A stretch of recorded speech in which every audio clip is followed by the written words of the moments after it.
Hello and a warm welcome back to the garden. In this video I'm going to be showing you how to sow calendula seeds.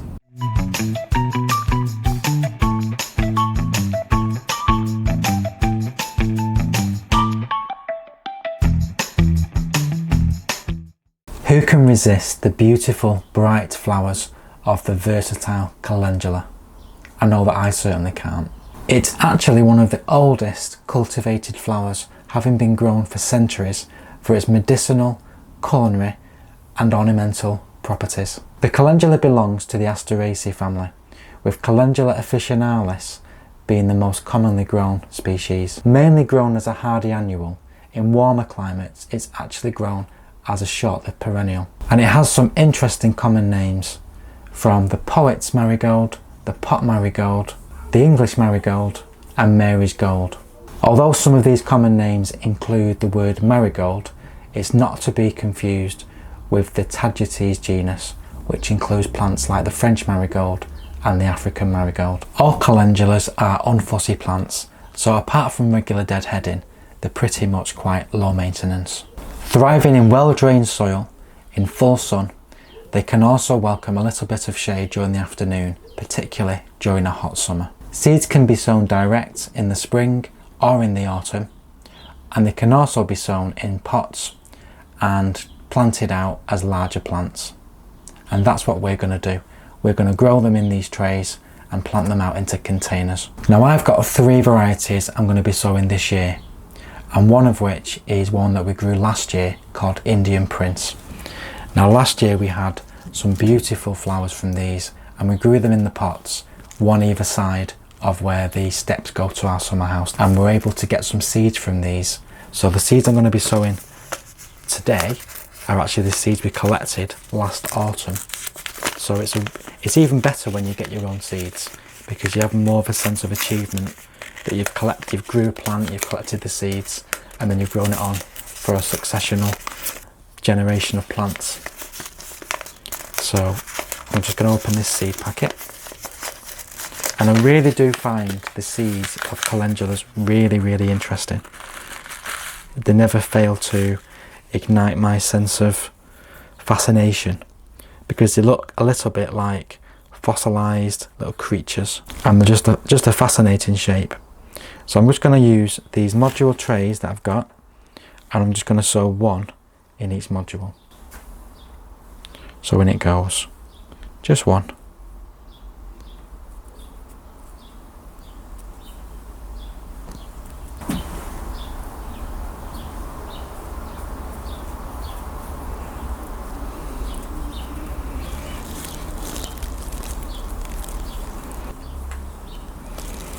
And then once they're all in there, pop them away for another time. And then what I normally do is cover all the seeds with vermiculite. So I'm just going to put a nice generous layer over the top of these seeds with the vermiculite. And these are not a seed that require any light to germinate.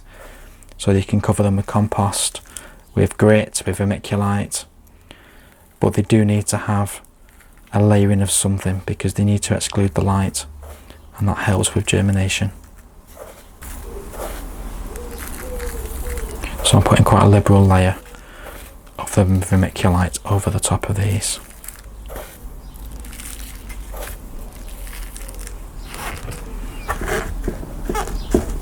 Now calendulas can be sown from around March to around May time, or again you can also overwinter plants that you sow in the autumn as well, and then press them down so they're in good contact with the soil beneath,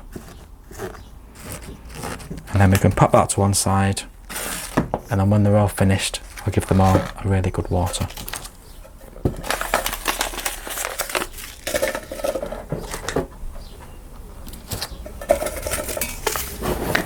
Now the next variety is a new variety on us. So this is called Pink Surprise, and this has a ruffled flower with unique shades of a kind of apricot pink with dark orange centres, and this one grows to about 60 centimetres tall. So this is slightly shorter than the Indian Prince. The Indian Prince that I've just sown grows to about 75 centimetres. This one goes up to 60 centimetres. So again, get the seeds out. Now these generally will be just placed in the packet. There won't be an insert inside these ones. So let's tip some out into my hand. Yeah, beautiful, beautiful shape, these calendulas. I really do like them. So I'm just placing one in each of the modules.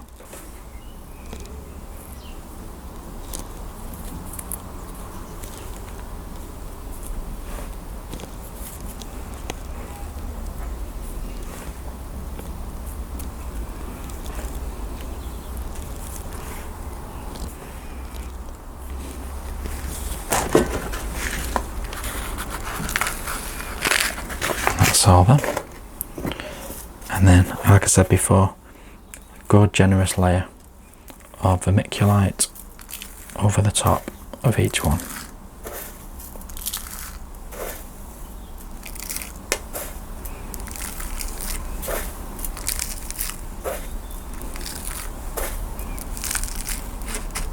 Now I've got a story to tell you about the ones that we did sow in the autumn, and they were growing really well. We got them to nice little plants. They were transplanted into bigger pots, and we had them growing overwintering in our mini greenhouses.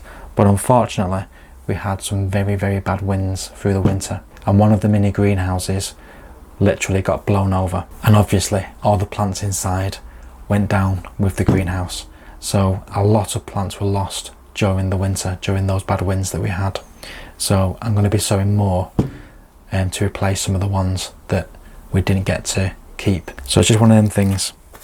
You can't really help what happens with the weather over winter. And as gardeners, you just have to be adaptable and persevere with things. And because these are such lovely plants, we don't want to be without them this summer. And it's helped to encourage us to grow some other varieties as well, which is good. So that is the Pink Surprise, and I put that to one side. Now the next one is the autumn sown one that we did sow in the autumn, which we lost. So this is Snow Princess, and this is the shortest of the three that I'm growing this year. This grows to about 30 centimetres tall, and it is the closest to white you're going to get for a calendula. It's like a creamy, soft, yellowy kind of colour with a nice darker orange centre. It's such a lovely, lovely colour. So I'm going to sow some more of these.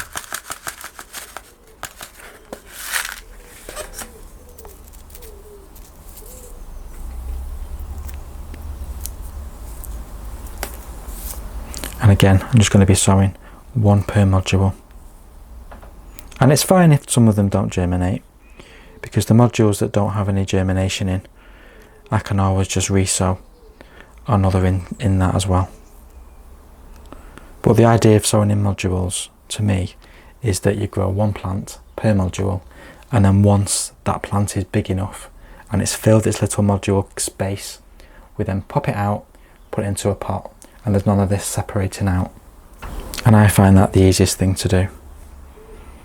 And it also limits the amount that I'm growing, and gives me more seed to save for another time and another year.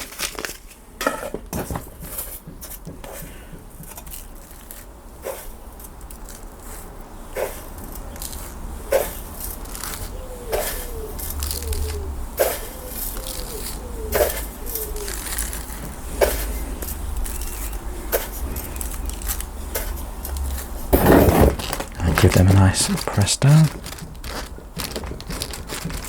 So all of these will be watered, and then we don't have to give these any protection really, but we do need to keep them somewhere away from our squirrel, because our squirrels that come in the garden have a habit of digging things up. So these will have to go in the mini greenhouse where there's a bit of a cover, and they can be a little bit protected, not from the cold, because the cold's not going to hurt them. These are very hardy. Doesn't matter about any cold or frost that we might get now in this time of year.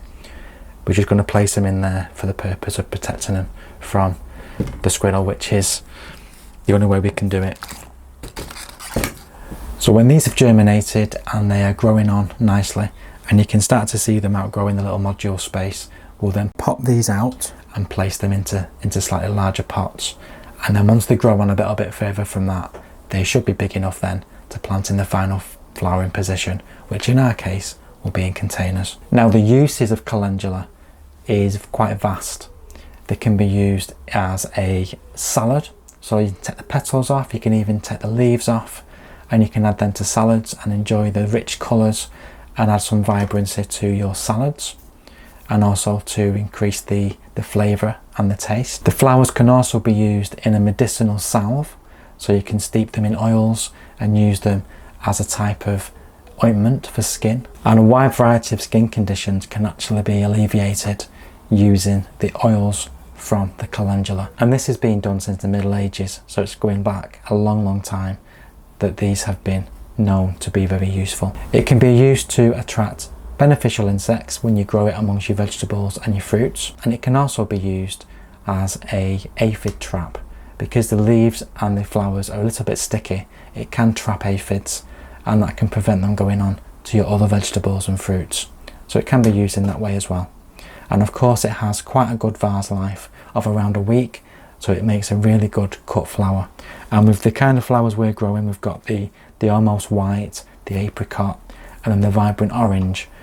All those combinations of colours would make a beautiful flower display. So I'm sure Andrew's going to be taking a lot of these up and bringing these indoors. So it does have quite a few uses, and of course those beautiful flowers are so attractive and attractive to wildlife as well. So pollinators love these, bees, butterflies. They'll be a magnet during the summer when these are out. And like I've already said, they're very easy to grow, they're very low maintenance, and they even grow in poor soils. So what's not to love? Give these a try if you've not tried growing these before. There are lots and lots of different varieties, different shades of oranges, and some unique blends that are coming through. So it's a really great time to be growing these. We'll give you an update of these as the season and the year goes on, and we should be getting flowers around maybe June, July time, and enjoying all these beautiful mix of lovely colours. Thank you as always for watching. Please give us a like. Please consider subscribing if you've not already done so. It is completely free. And if you have any comments, please drop them in the comments box below the video. We will see you very soon on the next one. In the meantime, please do take care, and happy seed sowing.